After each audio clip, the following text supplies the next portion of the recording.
On the coast of southeast Brazil, a penguin has made himself at home with an unlikely companion.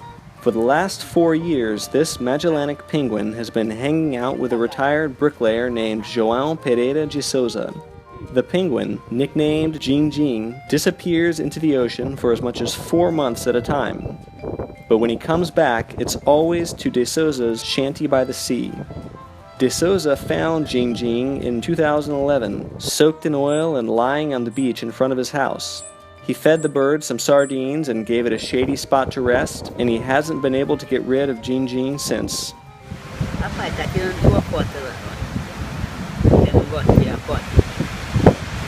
Magellanic penguins are known for migrating thousands of miles a year between breeding colonies in Patagonia and feeding grounds further north.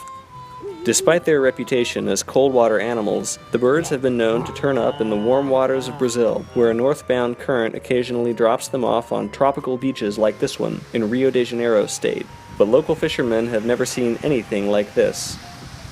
The funniest thing is that the penguin might stay here for a week, then it walks down to the beach and leaves. It spends 10, 12, 15 days, and then comes back to the same house. They're supposed to join together, find some path to the south, but he doesn't. Jing Jing regularly goes to sea for days, weeks, or months at a time, only to waddle his way back to Mr. de Souza's home. He usually spends about 8 months of the year here, and the bond between the two has become pretty strong. De Souza says Jing Jing won't allow other animals to get anywhere close to him.